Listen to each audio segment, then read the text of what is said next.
Buenas noches, ¿cómo están? Regresamos a los vivos del lunes, el ciclo Fermentación con Marcelito Cerdán. Siempre un placer comunicarme con él, contar con su experiencia, con todo lo que sabe. Es extraordinario. Así que hoy vamos a tener realmente un encuentro especial. Vamos a estar hablando de dos puntos muy importantes. Uno que tiene que ver con el congreso que recientemente y otro con la interacción entre la levadura y el lúpulo, como si habláramos de dos mega componentes de la cerveza. ¿Cómo estás? Todo bien, Graciela, ¿cómo te va? ¿Qué haces, querido de mi corazón? Qué gusto Un reencontrarte. gusto, ¿cómo están? Bien, contenta. Vos sabés que a mí este encuentro distendido desde otro lugar, donde se te aprovecha a vos justamente para estar metiéndonos en un montón de temas y sobre todo atendiendo consultas de los chicos que siempre están ávidos de saber, a mí me pone muy feliz. Me parece un encuentro fantástico y bueno. Sé que el Congreso fue extraordinario, que tuvieron un cierre emblemático con el workshop de ustedes, de Fermentis, y bueno, me gustaría que si querés arranquemos con esa experiencia. Sí, fue muy lindo. La verdad que se nos ocurrió con Diego ver qué era lo que podíamos aportar y bueno, y la verdad que salió todo un poquito de estas charlas que venimos haciendo, ¿no? Vos sabés, me dio tanto orgullo que me digas eso. Me hizo mucho bien. No, habla de tu generosidad, Marcelito.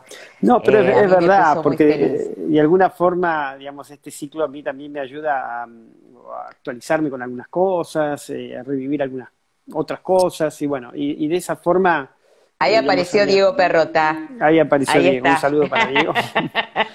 Eh, y bueno, fue eso, ¿no? Entonces, hablando con Diego, teniendo en cuenta que nosotros ya tenemos algunos productos que están encaminados para el mercado de la cerveza sour o productos que podríamos ponerlos dentro de un ecosistema, digamos, no convencional, digamos, ¿no? Que tampoco es muy correcta la palabra, porque se usan, ¿no? Entonces, decidimos apuntar este workshop. Pero también hablando contigo nos dimos cuenta que por ahí a veces en nuestras charlas falta el condimento del cervecero loco, ¿no? Y cuando digo loco, el loco lindo, ¿no? El loco que prueba, Claro, que hace el innovación. osado. Exactamente. Así que bueno, Diego contactó, lo organizó y contactó a algunos cerveceros con bastante peso en la Argentina, que tienen ese patrón, locos lindos, digamos. Y bueno, entre ellos obviamente estaba Semilla Aztica, que no podía faltar. Bueno, fue muy linda la presentación de él. Bueno, estuvo Lucas también, Luca Chinigo de Chenico. Astor, sí, que Sí, es local mío, está a 5 cuadras Astor, así que imagínate. Siempre digo que me falta la manguera la derecho man- a la fábrica. claro. Y también estuvo el Mágico, El mágico. aportando parte de su experiencia en Alemania con la Berliner Claro, Weiss, hoy se ha tuvo. transformado en un experto en eso. Y Sí, bueno, él hizo realmente en el momento prepandémico, porque en realidad lo hizo justo el año anterior, sí, cuando todos estábamos abocados a otras cosas, él se metió en digamos, en este estudio creo que fueron como 6 meses y le fue muy bien.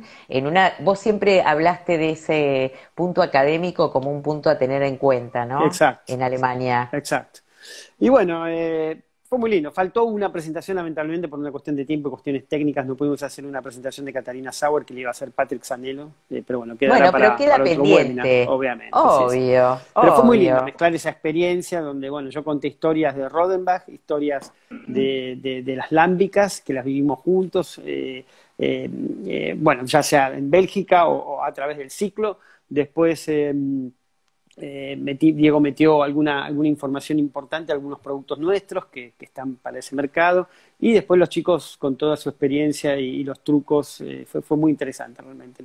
Así que creo que esa experiencia la vamos a tener que repetir probablemente, ¿no? Sí, y si querés lo hacemos a través del programa, como quieras. O Sí, sea, me parece extraordinario. Yo creo que siempre el condimento o ese entrelace que hoy vamos a ver entre el lúpulo y la levadura se tiene que dar entre la teoría y la práctica. Exacto.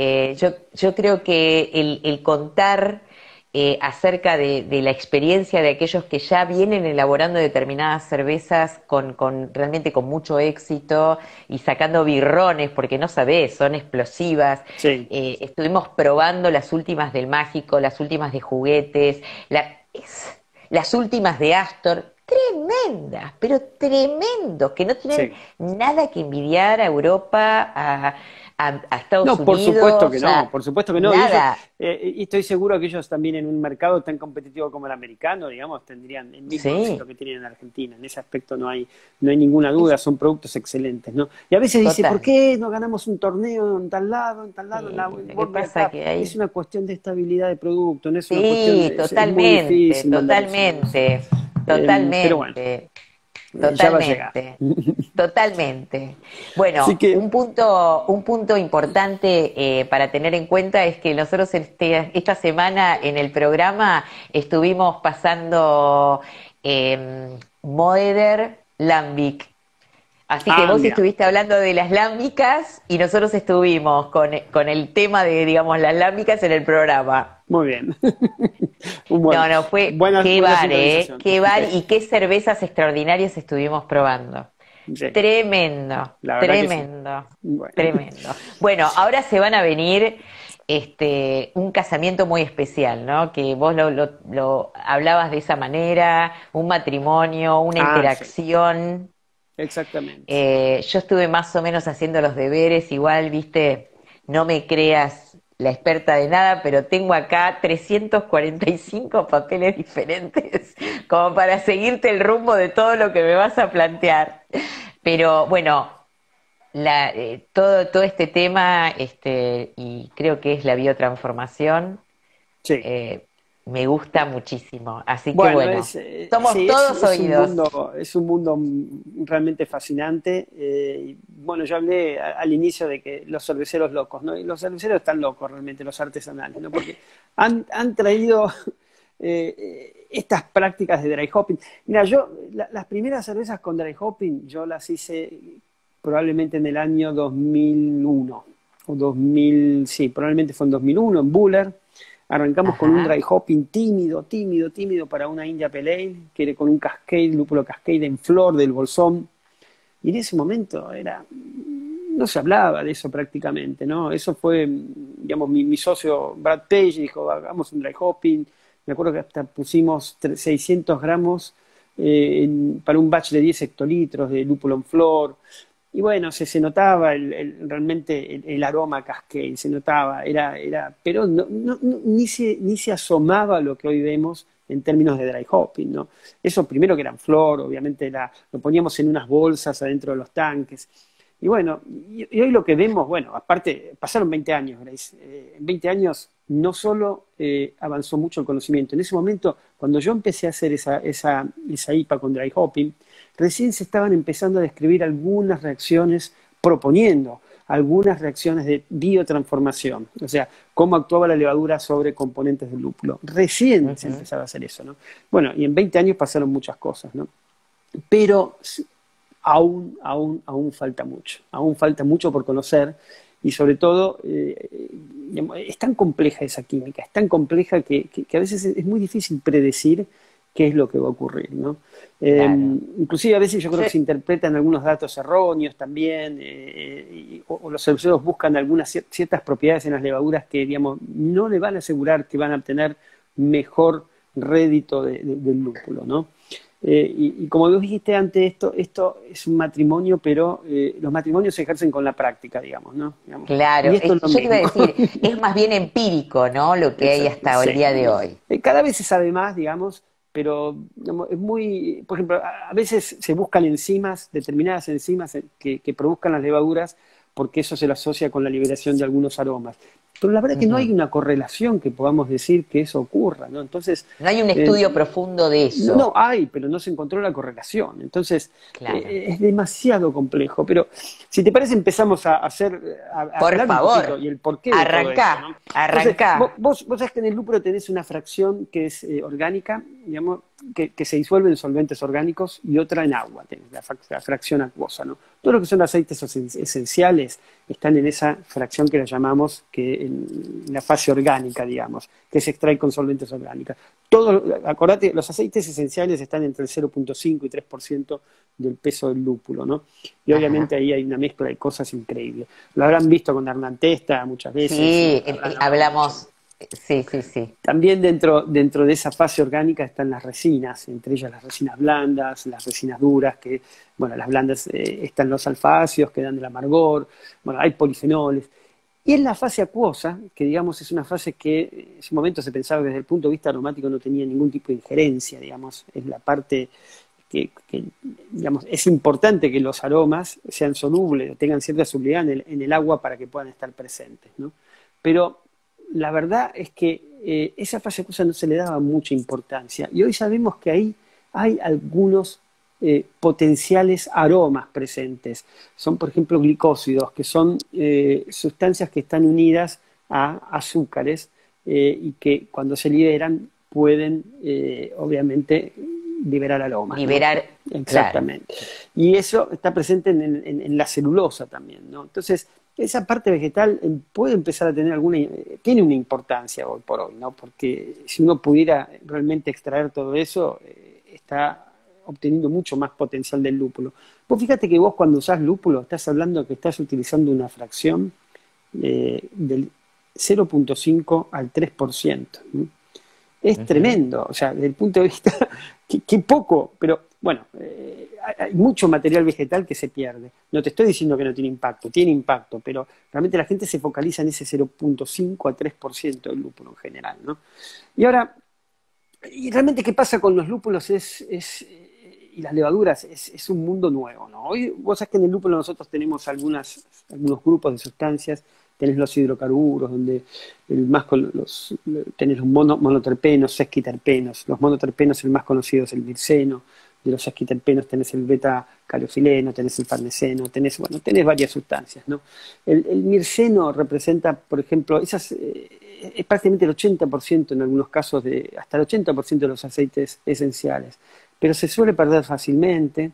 Sí, porque se volatiliza. Se volatiliza, exactamente. Eso lo explica...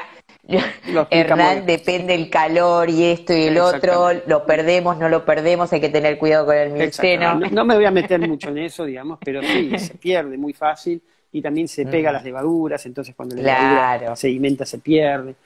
Los sesquiterpenos no tienen tanto impacto aromático, por lo que tengo entendido, como los monoterpenos en el caso del mirceno. Y después tenés otro grupo de compuestos que son los oxigenados, ¿no? Y ahí tenés sí ya una variedad más importante que aporta mucho más en aroma, ¿no? Tenés las versiones alcohólicas de los monoterpenos, los alcoholes de monoterpenos, donde ahí tenés linealol, geraniol, nerol, terpinol, digamos, y después tenés los esos alcoholes son los florales. Exacto, florales, también notas cítricas, y después tenés los alcoholes de sesquiterpenos también, y que tenés mulenonas, mulenols vendría a ser en inglés. A veces los nombres en español no, yo leo tanto en inglés que a veces los nombres en español molunonas, creo que le dice bueno, es difícil, es complicado. Y después tenés otro grupo de compuestos que te digo, hace 20 años eran mala palabra, ¿no? Estoy hablando de los compuestos que tienen azufre. En realidad, tioles, ¿no? Bueno, hay varios grupos, están los sulfuros, están los terpenoides cíclicos que tienen sulfuros, hay varios, pero hay un grupo que llaman los tioésters o los tioles volátiles, ¿no? Que tienen lo que se llama un grupo tiol, y esos son los que tienen un gran potencial aromático. Después vamos a ver ya un poquito más a avanzar en eso, pero hoy tienen una importancia, pero tienen realmente una presencia muy, muy baja en los lúpulos, ¿no? Pero un potencial aromático muy grande, porque en pequeñas concentraciones impactan, ¿no? Entonces, digamos, hoy dentro de esos oxigenados, nosotros como de la fracción oxigenada, hidrocarburos oxigenados, te recuerdo, tenemos entonces los alcoholes terpénicos, que son los más importantes, dentro de los tenemos geraniol, mira acá estoy leer, linealol, geraniol, nerol, terpineol, terpine 4-ol, tenemos mirtenol, mircenol, bueno, hay varios, ¿no? Y también hay otros sesquiterpenos que son alcoholes, ¿no? Alcoholes se le agrega un grupo alcohol, que es un oxígeno con un hidrógeno, por eso se dice que son oxigenados, ¿no? Y esos son los que tienen, estos alcoholes terpénicos tienen realmente un impacto aromático muy importante, ¿no? Ahora, ¿cómo contribuye la levadura con todos estos aromas que yo estoy mencionando? Bueno, respecto a los monoterpenos, vuelvo a lo mismo, mirceno, no se conoce una reacción hasta el momento, por lo que yo tengo entendido, de biotransformación, ¿okay? O sea, donde la levadura los pueda transformar. Después tenemos que los sesquiterpenos sí pueden llegar a reducirse, pero tienen poco impacto aromático, digamos. Las levaduras pueden llegar a transformarlos, pero tienen poco impacto aromático. Después tenés compuestos carbonílicos también, pero no tienen gran impacto aromático. Después hay ésteres y éteres que sí las levaduras pueden llegar a transformarlos, puede haber un proceso que se llama reducción, o puede haber una transesterificación, digamos que un éster le pasa una función a otro. Entonces, hay un cambio ahí de moléculas, digamos, y eso también puede influenciar las levaduras. Ahora, ¿cuál es la importancia de eso? Que a veces vos pasás de un compuesto que tiene un umbral de detección muy alto a un compuesto que tiene un umbral de detección muy bajo, ¿entendés? Entonces, ese es el poder de la levadura. Ojo, puede ocurrir lo contrario también, pero el poder de la levadura está en eso, que vos transformás un compuesto que puede tener un umbral de detección, vamos a suponer 100 nanogramos por litro, a uno que tenga un compuesto que tenga 10 nanogramos por litro. O sea, un poquito del compuesto 1 que lo pasas al compuesto 2 te genera realmente una explosión aromática, ¿no? Y ese es el gran poder de las levaduras, ¿no? Lo que pueden llegar a hacer. Aparte de generar muchas variantes de compuestos aromáticos, ¿no? O sea, actúa sinérgicamente, ¿no? Después tenemos dentro de otros compuestos que pueden realmente transformar la levadura, tenemos los alcoholes monoterpénicos. Vamos a describir un poquito mejor ese tipo de reacciones, que son las que primero se conocieron. Después tenemos los compuestos de azufre, los tioles. ¿Por qué? Porque, como dije anteriormente, están conjugados a alguna molécula, es un potencial, digamos, que está escondido, y las levaduras pueden liberar la parte aromática, ¿no? Y lo mismo con los precursores de aromas glicosídicos, digamos. Hay muchos terpenos, por ejemplo, que pueden estar unidos a una glucosa, ahora voy a explicar mejor, y también las levaduras pueden actuar ahí y liberar eso, ¿no? Entonces, a veces hay mucho potencial aromático que uno no lo puede... claro, que está encerrado en el lúpulo y que no sabes a dónde te puede llevar. Exacto. Y ahora hoy hay mucha investigación, ¿cómo se puede aprovechar todo eso? Esa es la gran pregunta de hoy en día, ¿no? ¿Cómo se puede aprovechar, ¿no? No es tan sencillo, es complicado, pero digamos, cada vez se están aprendiendo más cosas, ¿no? Entonces, yo te digo, por ejemplo, caso de los ésteres. Vos sabés que los ésteres los producen las levaduras. Ahora, obviamente vos tenés descriptores por los ésteres, pero cuando vos probás un mango, por ejemplo, vos tenés ahí un montón de ésteres.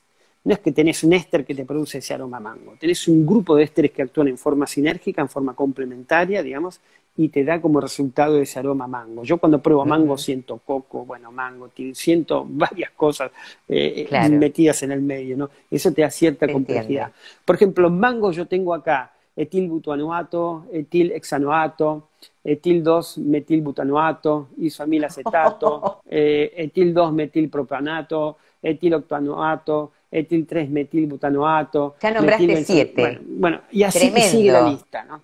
Entonces, tremendo. La levadura puede producir todo esto, pero no hay, digamos, un éster que te produzca mango, digamos.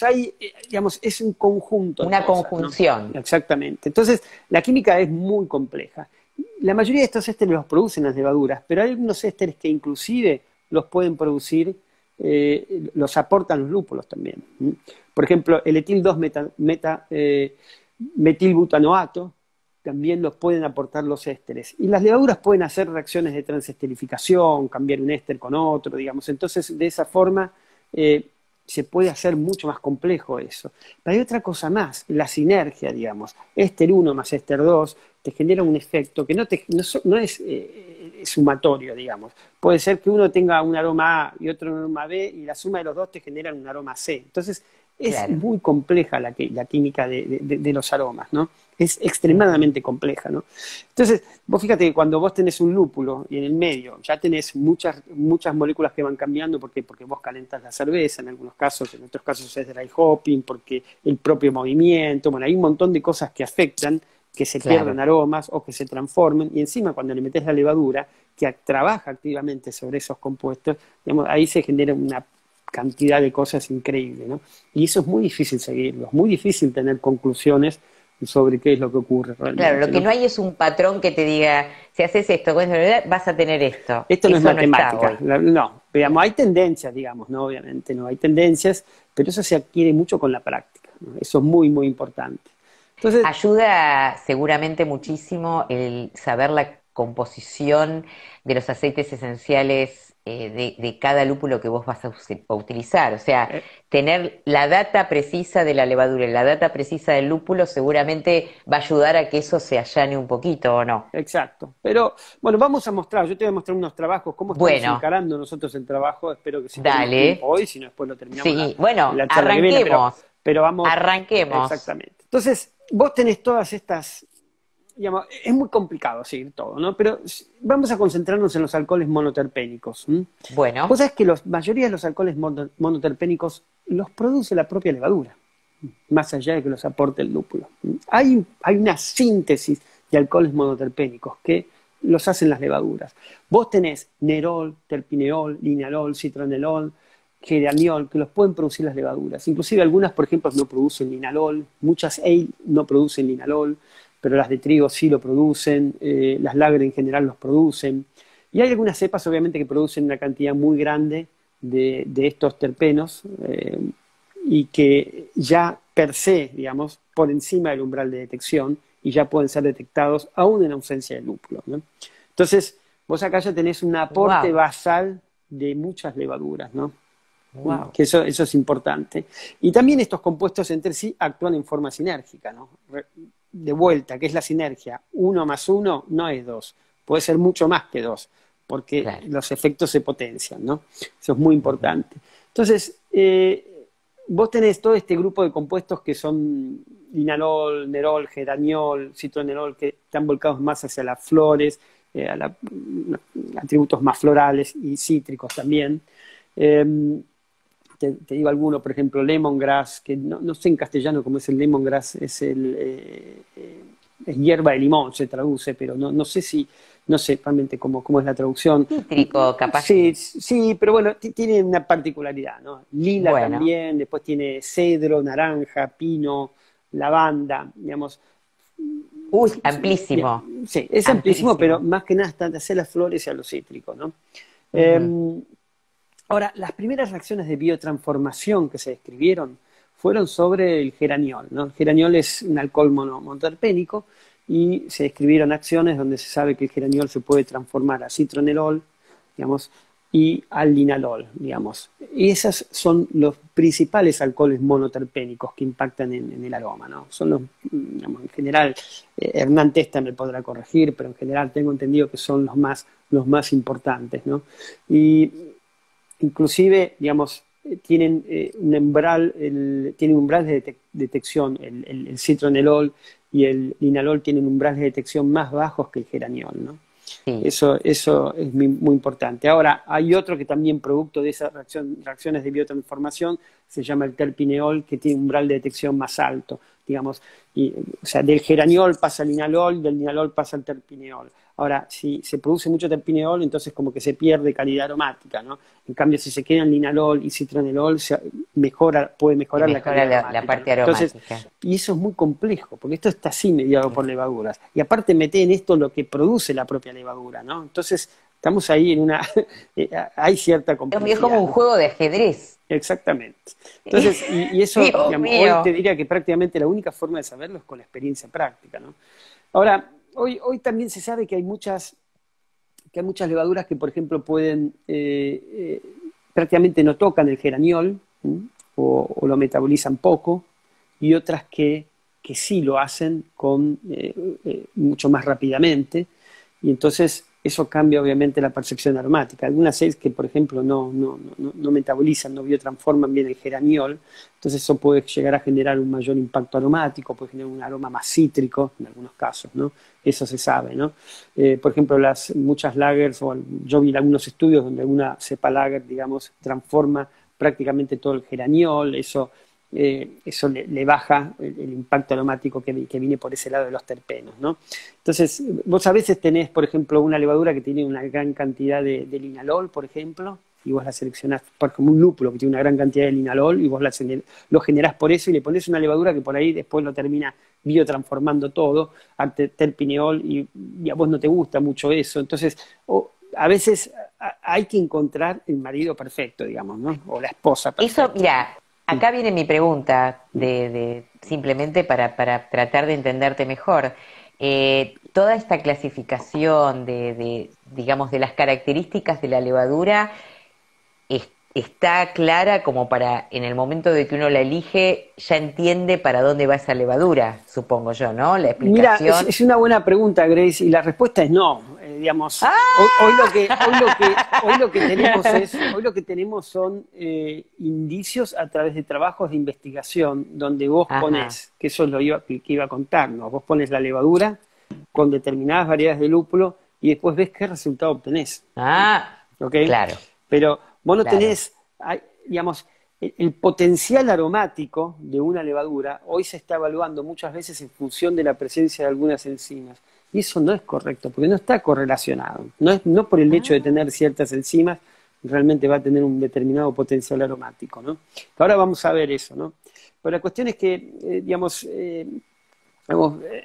a lo que quiero cerrar esta parte, digamos. Sí, que tenés que encontrar el marido perfecto, vos te quedaste ahí. Exactamente, ¿no? Entonces, bueno, el geraniol es realmente uno de los que más se biotransforma, ¿no? Y hay levaduras que no lo tocan y otros que sí lo tocan, ¿no? Entonces, no solo es un tema de elegir bien el lúpulo, a veces es un tema de elegir bien la levadura, ¿no? Sobre todo cuando uno hace dry hopping, ¿no? Bueno, después el segundo grupo que quiero hablar son las moléculas glicosiladas, que tienen, como te dije anteriormente, es una molécula X, digamos, que está conjugada, está unida a una glucosa. Es un enlace que se llama glicosídico. Y algunos lo dicen como el secreto mejor guardado de los lúpulos, lo mencionan así, ¿no? Sí. Pero, ¿por qué? Porque están presentes estos conjugados, digamos, están presentes muchos en la parte vegetativa del lúpulo, la que no forma parte de los aceites esenciales, ¿no? Entonces, y hay enzimas que lo pueden liberar, ¿no? El propio lúpulo tiene estas enzimas que lo pueden liberar, pueden funcionar como repelentes de insectos, como, digamos, también como para evitar la invasión de patógenos. Esa es un poco la función que cumplen, ¿no? Muchas de estas glucosas, estos glucósidos son con polifenoles, pero muchos tienen compuestos aromáticos, pueden tener, por ejemplo, linalol, ¿entendés? Entonces, claro. Digamos, y ante la fermentación se liberan. Bueno, en teoría sí. Ahora, se está tratando de relacionar la presencia de unas enzimas. Y una de ellas es la beta-glucosiasa. La beta-glucosiasa es una enzima muy conocida, digamos, es una enzima que está muy, muy abundante en muchas especies, te rompe estos enlaces que se llaman glicosídicos, o sea, la unión de la glucosa con lo que se llama la glicona, que es el aroma, digamos, la molécula que cuando se libera, lo dije bien. Cuando se libera, ahí se genera el aroma, digamos, porque mientras está conjugado no es volátil, digamos, ¿no? Entonces, mientras está unido a la glucosa no es volátil. Claro. Entonces, estas enzimas, las beta-glucosiasa, lo que hacen es cortar ahí. Entonces, hay una búsqueda incesante de levaduras que produzcan beta-glucosiasa. Claro. Y entonces, eso a veces se usa como potencial para la actividad biotransformadora, digamos. Entonces, se plantea que a mayor actividad beta-glucosiasa van a tener mayor actividad para liberar estas moléculas aromáticas de sus conjugados, ¿no? Las agliconas. Ahora, no se ha visto realmente esta correlación. Se ha medido actividad beta-glucosiasa en las levaduras y no se ha correlacionado con mayor producción de aromas, ¿no? Liberación de aromas. La verdad es esa. Ahora, esta beta-glucosiasa lo que pasa es que está dentro de la célula, es interna, digamos. Entonces, y vos para que realmente esto funcione bien debería ser externa, ¿no? Y vos sabés que en vino también, en vinos esto se Yo busca te iba a mucho. preguntar, Sí, yo leí que justamente se estaba como investigando la utilización de levaduras que tienen que ver con el vino, sí.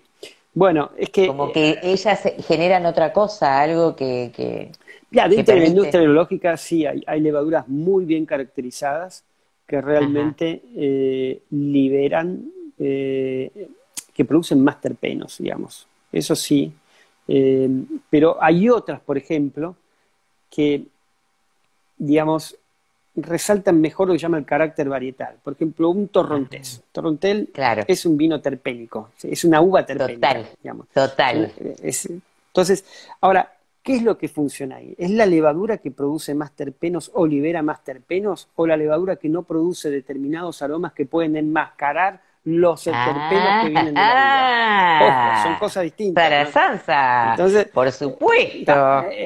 hay que tener en cuenta eso, ¿no? Entonces, a veces vos lo que Mm, evaluás normalmente es, pones un mosto X de torrontés, ponele, con una sí, levadura X, entonces después evaluás qué pasa. Y después ves, hay más presencia de terpenos, lo lees mejor, lo caracterizás mejor a terpeno.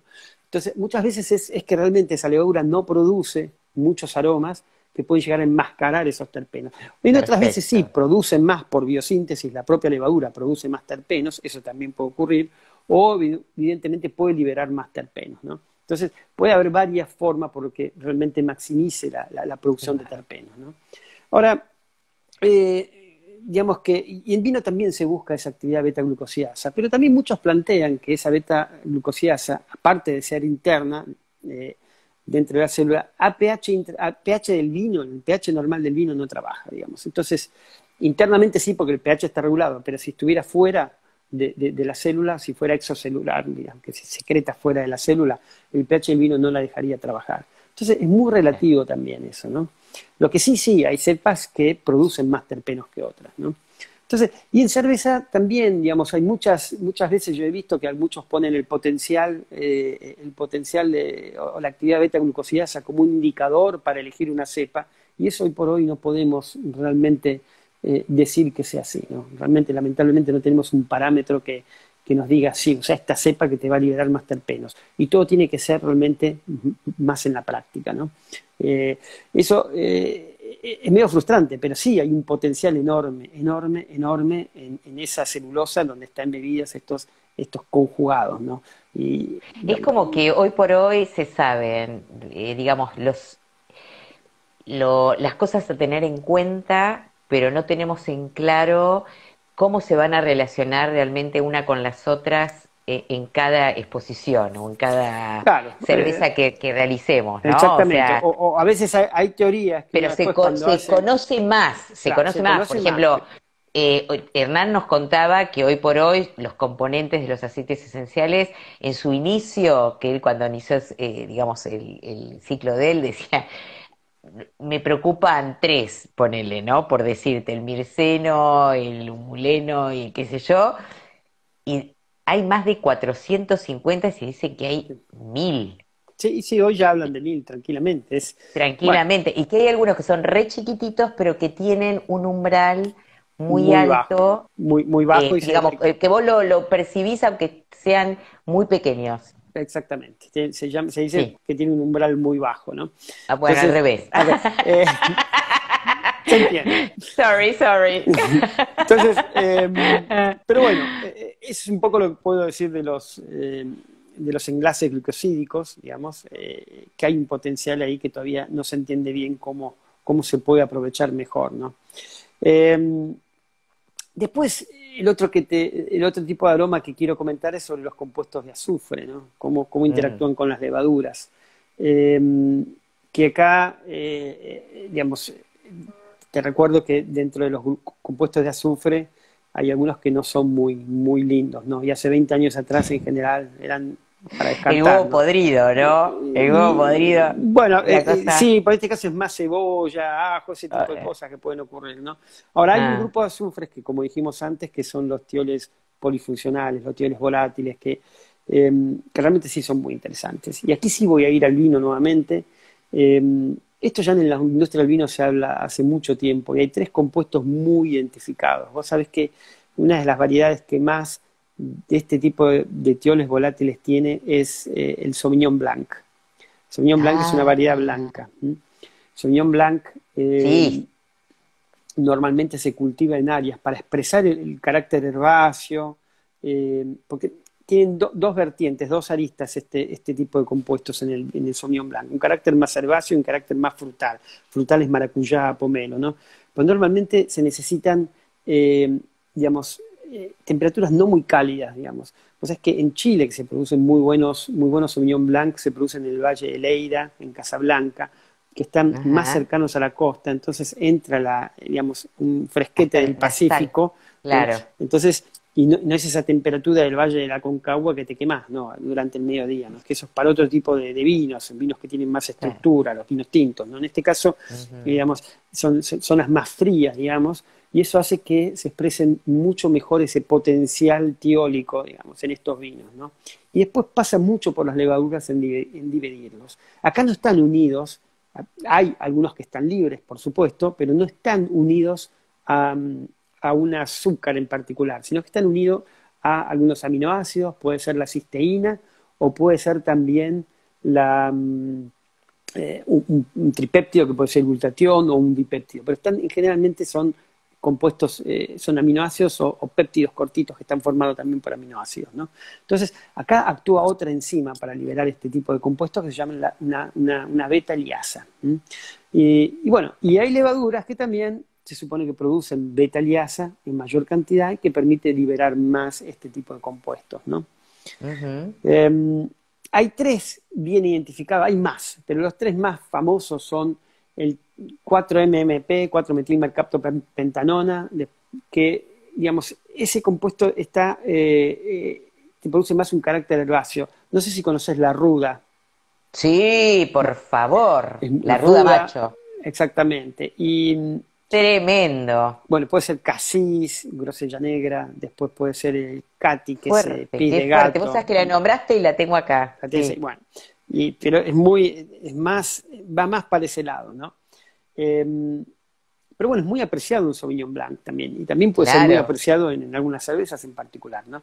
Y claro. prácticamente este compuesto, que es el 4-MMP, como mencioné antes, está prácticamente, en cerveza se encuentra generalmente bastante libre y no viene tan conjugado, ¿no?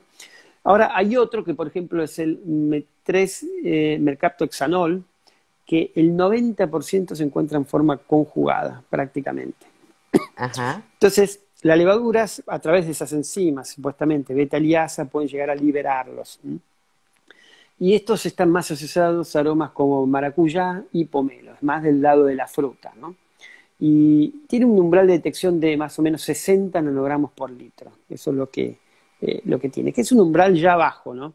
El que yo te dije anteriormente, el 4-MMP, tiene un umbral de detección de 4 nanogramos por litro, o sea, es mucho más bajo todavía. En pequeñas concentraciones Ajá. uno lo puede detectar. Pero el 3MH, 3-mercaptohexanol, tiene 60 nanogramos por litro. Ahora, eso es lo que más o menos, los más conocidos que extrae la levadura, que puede digamos, que puede potenciar en parte la levadura, ¿no? Y hay algunos lúpulos que lo tienen y otros no, lógicamente, ¿no? En el caso del vino, como dije, el Sauvignon Blanc lo tiene, la variedad Merlot también lo tiene. Pero hay otro compuesto también que es el mercaptohexanol acetato. Acordate, antes dije mercaptohexanol y ahora dije mercaptohexanol acetato, o sea, tiene un grupo Acetato. acetato. Esa Ujú. reacción de mercaptohexanol a mercaptohexanol acetato la hace generalmente la levadura. ¿Entendés? Ajá. Entonces, eso es una biotransformación y ahí pasa de un compuesto de 60 nanogramos por litro a un compuesto de 0,8 a 4 nanogramos por litro, digamos. Más de 10, o sea, veces menor. Entonces, un poquito que yo transforme de mercaptohexanol Te a cambió todo el mercaptohexanol perfil. acetato me produce una explosión aromática. Y en este caso Claro. también vemos también frutal, en general maracuyá, pomelo. Algunos dicen que se puede ver un poquito también más de carácter herbáceo. Pero y bueno, y vos tenés levaduras que, por ejemplo, que te pueden liberar muy bien el mercaptohexanol, y tenés levaduras que te pueden liberar, que pueden transformar muy bien el mercaptohexanol en mercaptohexanol acetato. Entonces, vos por ahí tenés una levadura que te libera muy bien el mercaptohexanol con la beta-liasa, que dije antes, que te lo libera de esos péptidos. Pero después te transforma muy mal al mercaptohexanol acetato. Y tenés otra que te libera muy mal del aminoácido, pero te transforma muchísimo de mercaptolxanol a acetato. Entonces te produce mucho más impacto aromático. Entonces es muy relativo todo. Te estoy dando ejemplos, ¿no? Es muy relativo cómo ocurre este tipo de cosas, ¿no? Entonces, Tremendo. esto a nosotros nos ha llevado a pensar un poquito también desde Fermentis, hablo ahora. Agarrarse de los pelos, decir, tenemos Mira que cómo quedé, ¿viste? tenemos que encontrar los caminos, la ruta. Exacto, exacto. Entonces, ¿qué es lo que cómo hemos encarado, digamos? Más que vender un potencial aromático, dijimos, bueno, ¿por qué no trabajamos desde otro punto de vista? Ajá. ¿Y por qué no vemos realmente los efectos que producen determinadas condiciones? Es un trabajo, digamos, maratónico, digamos, pero eso es lo que está comandando, vos la conocés, Gabriela Montandón, Sí, que en es Francia, ¿no? extraordinario, con el panel Claro, de sensorial. exactamente. Se ha armado un panel de sensorial que se lo ha entrenado. Extraordinario. Cada sesión del panel sensorial son 25 personas. Hay una estadística muy, muy profunda que se realiza, digamos, todas las cervezas vienen de plantas pilotos. Y bueno, hemos entrado en un programa para estudiar y conocer un poquito más cómo son esas interacciones Genial. lúpulo-levadura, ¿no? Es Entonces, genial. y lo primero que te voy a comentar es un estudio que hicimos sobre lo que es New England IPAs, que Me está muy de encanta. moda, digamos. ¿Y por qué Sí, New England IPA? Porque lógicamente es donde uno necesita aprovechar más el potencial del lúpulo y donde uno por ahí podría aprovechar mucho más las levaduras para manifestar ese potencial, ¿no? claro, Inclusive crear cosas nuevas a partir de esa interacción, ¿no? Es muy caro el lúpulo, digamos, para claro, estar tirando tanto potencial, ¿no? Entonces, claro. realmente es importante poder entender mejor cómo se dan estas transformaciones para, obviamente, aprovecharlo mucho mejor, ¿no? Y desde la levadura se va a poder hacer algo, ¿no? Digamos, todavía estamos lejos, digamos, de poder dar recetas mágicas, pero sí, a eso apuntamos en algún momento, a entender mucho mejor estos procesos, ¿no? Claro, Pero la verdad es que claro. es una caja misteriosa lo que ocurre. Cuando vos metés levadura con lúpulo, en principio es una caja misteriosa.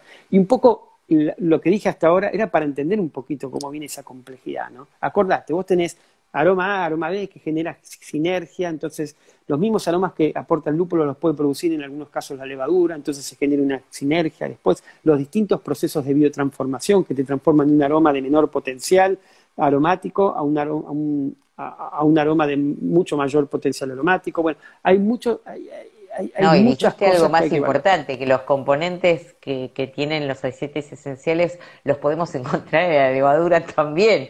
Ya Bueno, con claro. eso, a mí me mata, perdóname, mirá que estuve, ahí ya me mataste. Yo ya ahí Bueno, pero terminé ojo, mirando al sudeste y dije, que, bueno, que no se malinterprete esto porque, digamos, no no, es que uno pueda reemplazar el lúpulo, ¿no? Digamos, eso, no, menos obvio, en una... pero de repente te estás dando cuenta de cómo puede ingerir Exactamente. claro, Pero bueno, entonces que volviendo a la NEIPA, lo que hicimos es, obviamente pusimos a trabajar el panel, evaluamos 9 levaduras nuestras, las pusimos eh, en una receta típica de una New England IPA, que tenía, por ejemplo, avena, tenía 10% de avena, tenía 10% de trigo, 80% de malta pilsen, un régimen de maceración común. eh, y también pusimos 3 lúpulos muy clásicos, que son el Citra, el Simcoe y el Mosaic. Eh, 1 kilogramo por hectolitro pusimos, y mira, estoy leyendo los regímenes acá, son 15 minutos de Whirlpool, 25% de los lúpulos, después tenemos a los 2 días de fermentación el otro 25% de los lúpulos, y a los 4 días el otro 25% de los lúpulos. Y después, bueno, también en Herbol se puso una parte, pero digamos, eso es básicamente lo que se hizo. Y con esta receta ya típica de una New England IPA pasó a evaluar el panel, ¿no? Entonces ahí vimos ajá, claramente que se evaluaron lo que se hace en estos casos se llama un análisis de componentes principales. Es un trabajo estadístico complejo de entender. Entonces, menos en un Instagram, ¿no? Pero sí, digamos, sí, básicamente sí, lo que uno evalúa es cómo correlaciona ciertos parámetros con determinadas levaduras. Por ejemplo, tenemos el carácter a lúpulo, tenemos el carácter cítrico, el carácter frutal. El nivel de turbidez también se evaluó, que bueno, en este caso digamos, es un parámetro importante para New England IPA. Y el carácter jugoso, juicy, como le dicen en inglés. La New England Claro. IPA tiene ese carácter jugoso. ¿Qué es ese Sí, carácter sí, es jugoso? como, Sí, sí, sí, es como que lo podés masticar también, exactamente, ¿no? Es exactamente, sí. como, Eso es lo que te da el carácter jugoso, sí, ¿no? sí, sí, También eso sí. fue evaluado, fue definido, lógicamente, entre el panel, ¿no? El panel se entrenó para eso. Y hemos visto que 3 levaduras se posicionan en ese, digamos, En el en top la ten, en claro, en la mejor posición. claro, que donde A están ver, más asociadas a hop, a habla. carácter, pues están más asociados a carácter de lúpulo, a carácter cítrico, frutal, al carácter juicy y también, Ujú, digamos, en este caso, bueno, a la turbidez. Ahora, tenemos algunas levaduras que definitivamente no, por ejemplo, aquellas que son fenólicas, que producen POF positivas, que claro. muchos dicen que tienen mucha actividad enzimática esas levaduras y que pueden liberar muchas moléculas, son las que peores se posicionaron, porque ese carácter Ah, fenólico, también después lo claro, vamos a ver, no tiene nada que digamos, ver. suele apagar un poco la intensidad de los aromas que provienen del lúpulo, ¿no? Eso es muy importante.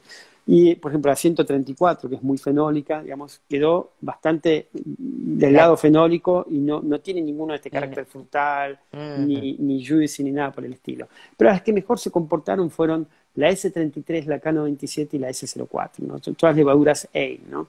Eh, bueno, y eso obviamente hubo una correlación, yo no lo puedo mencionar ahora, pero con determinados aceites esenciales. Hay toda una presentación que nosotros damos al respecto. Lo que sí te puedo decir es que, por ejemplo, la K97, la S33 fue la que, digamos, tuvo Más mayor cerró carácter a lúpulo, tuvo cítrico, juicy y tropical, digamos, esos son los 4 todo. principales. Todo Todo estaba lo un que la poquito NEIPA superior, digamos. necesita, claro. Claro.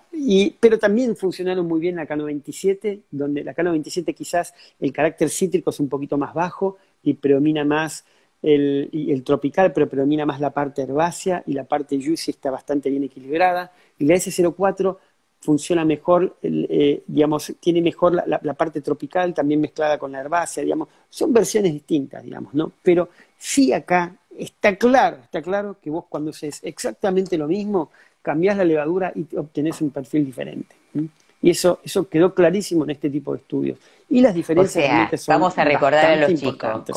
cómo es lo que ustedes realizan. Es un mismo mosto, sería Es la misma receta, absolutamente la la misma misma receta. receta con cambio de levadura para ver qué pasa con los Claro, se perfiles que usan los se mismos presentan. lúpulos y luego se utilizan, en este caso usaron 9 levaduras diferentes, ¿no? Luego el Extraordinario. panel sensorial se pone a trabajar. Son sesiones larguísimas, ¿no? Después Sí, vos al final tenés datos y ahí se empieza a hacer estadística, ¿no? Entonces acá los otros lo bueno, que pero de esta hoy. manera vos estás allanando el camino, Marcelo. Claro.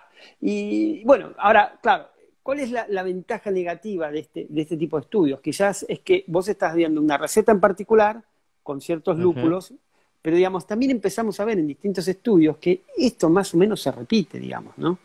No es que normalmente estas levaduras son las que están en general siempre dentro de la misma posición, ¿no? Y la S33 parece ser una de esas levaduras que siempre produce un carácter más juicy, más jugoso, más frutal, digamos. Ajá. Es algo interesante, ¿no? Eh, Ahora, más allá de eso, porque, bueno, eso respecta a la New England IPA, y también nos propusimos hacer otro tipo de estudios, ya no tan focalizados en nuestros productos, sino en realidad se hacen con nuestros productos, pero lo ideal es entender porque cuando vos metes 3 lúpulos en el medio, es Ujú. mucha variable, ¿no? Entonces dijimos, cómo se da la relación es única entre lúpulo y levadura, digamos? Una misma Uno a variedad de uno. lúpulo, claro, una misma variedad de lúpulo con las distintas levaduras. ¡Ah, qué interesante! Entonces, ¿qué lúpulo usamos? Si usamos que es un lúpulo Ah, que es un más lúpulo neutral. americano. No, usamos un lúpulo americano que es aromático, quizás no es muy Ajá. interesante para los cerveceros de hoy que buscan cosas más modernas, Locas. digamos, pero usamos Sí. Cascade americano. ¿Por qué? Porque es un lúpulo muy emblemático, ¿no? Digamos, entonces Pero es fuimos, un clásico, es un perdóname. clásico. Entonces buscamos Sí, algo para empezar este tipo de estudios que está realmente nos bien. diera tenía sentido empezar por Cascade, digamos, que es un lúpulo muy utilizado, muy apreciado, ¿no? Entonces, hicimos prácticamente lo mismo. En este caso no fue una receta de New England IPA, fue una receta, digamos, común, digamos. ¿Una IPA? No, fue una receta con un amargor, porque no queremos interferencia. Acordate que nosotros, en este caso, queremos minimizar interferencias, ¿no? Queremos ver realmente cómo se comporta la levadura frente al lúpulo.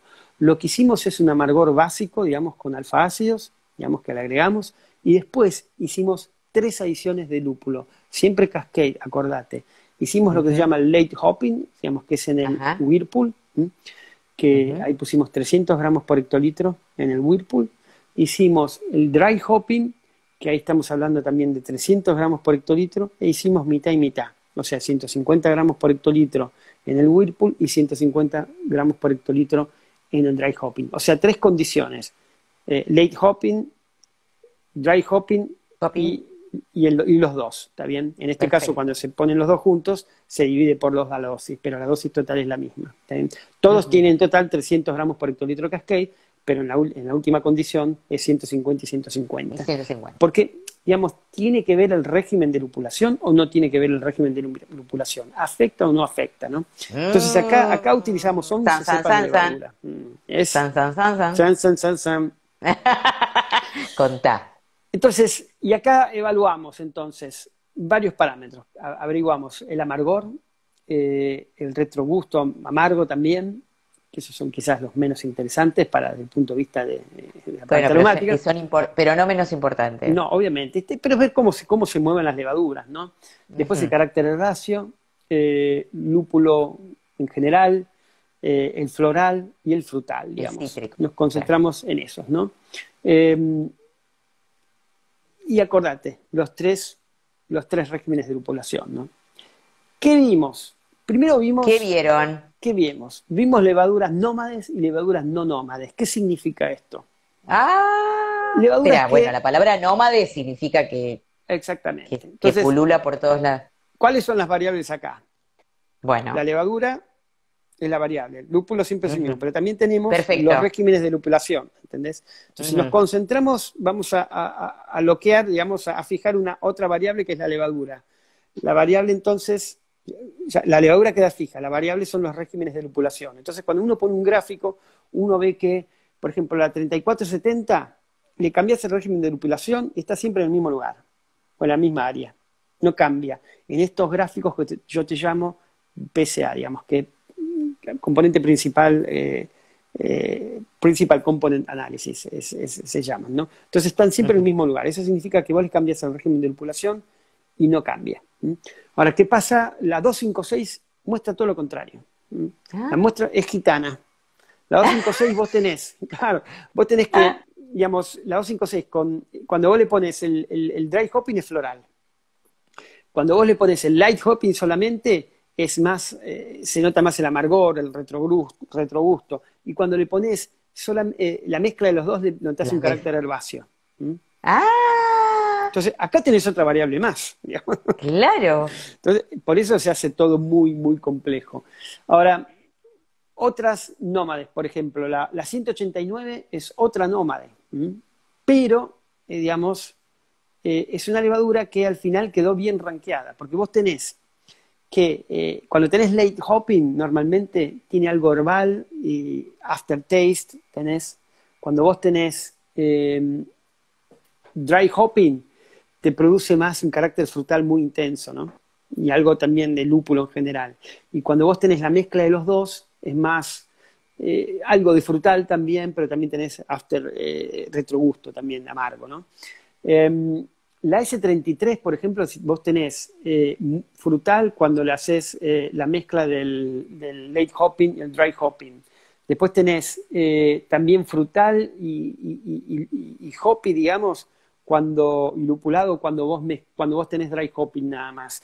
Yo acá voy a leer unos gráficos que tengo, por ejemplo, porque obviamente no me acuerdo todo esto de memoria, pero por favor, lee que así tenemos todo preciso. Late hopping. Si vos la S33, concentrémonos en la S33. Vos tenés un carácter frutal muy intenso cuando haces late hopping en Whirlpool, muy intenso. Y los otros parámetros, floral, hoppy y herbáceo, quedan un poquito relegados. Ahora, cuando vos haces dry hopping, el frutal lo mantenés alto también, pero te sube muchísimo el herbáceo y también te sube el hoppy también, ¿no? Digamos que Ajá. todos prevalecen ahí, digamos, están todos juntos. ¿M? Cuando vos haces la mezcla de late hopping, whirlpool y dry hopping, entonces, digamos, más o menos prevaleces todos. Prevalece ahí más que nada el hoppy, pero un poco menos intenso que en el dry hopping, digamos. ¿M? Entonces, hay alguna variación, pero generalmente todos mantienen un carácter frutal. En algún caso por ahí se pasa un poquito más al frente el carácter herbáceo, ¿no? Por ejemplo, mucha gente pregunta la US05, que es muy utilizada. US05 produce con late hopping mucho carácter frutal. ¿Mm? Pero cuando producís, cuando haces dry hopping, digamos, es mucho carácter hoppy, digamos, y muy poco frutal, que es contrario a la S33. La S33 el carácter frutal lo mantiene. ¿Sí? Y también la US05 produce algo de carácter herbáceo, en este caso particular, ¿no? Cuando vos mezclás, la US05 también se aplana totalmente los aromas. Sí. ¿Qué dice del K97? K97, bueno, termino el US05 y menciono K97. La Bueno, US05, entonces, lo que hace es, digamos, cuando están mezcladas el whirlpool y el dry hopping, digamos, se baja mucho el carácter frutal, prevalece un poquito el hoppy, pero la intensidad aromática es baja. K97 produce un carácter muy frutal, digamos, cuando se agrega late hopping. Produce un carácter muy frutal y también hoppy a la vez, digamos, se agrega el hoppy cuando se hace dry hopping, digamos. Y respecto a la mezcla del late hopping y el late hopping, el whirlpool, tenemos que mantiene también el carácter frutal alto, pero queda todavía un poquito más presente el carácter hoppy, digamos, ¿no? Entonces, es una levadura que mantiene buena intensidad aromática con los tres regímenes, ¿no? Siempre mantiene el frutal, pero en el caso del late hopping, del dry hopping, también mantiene el hopping, ¿no? ahora, Marce, es extraordinario este estudio que hicieron. ¿Esta información está accesible para que todos aquellos que tengan que inspeccionar puedan Mira, hacerlo? la hemos presentado en muchos webinars, en seminarios, Fermentes Academy. Quizás Ujú. no es una información que uno la encuentre tan fácil, no es tan fácil presentarla también, ¿no? Uno tiene obviamente un resumen de eso, que son algunas figuras que mostramos, ¿no? Básicamente para que la gente entienda, ¿no? Pero esto es información que constantemente presentamos en webinars y también Es en... sensacional porque allana el camino. Acá te está, la misma persona que te preguntó te está diciendo algo. Hago late hopping, whirlpool hopping y dry hopping con K97. Queda buenísimo. Bueno, ahí confirma algo de lo que estamos viendo también, ¿no? Sí, Eh, sí. pero ¿cuál es la historia de todo esto? La historia de todo esto es que el No, régimen... espera. Sí, No, no. no. Voy a cortar, nos vamos a enganchar y me vas a seguir redondeando todo esto porque en la mitad de lo que me vas a decir se me va a cortar. Bueno, listo, ¿Está? Te quedás perfecto. ahí. Me quedo acá, No te muevas. no me muevo.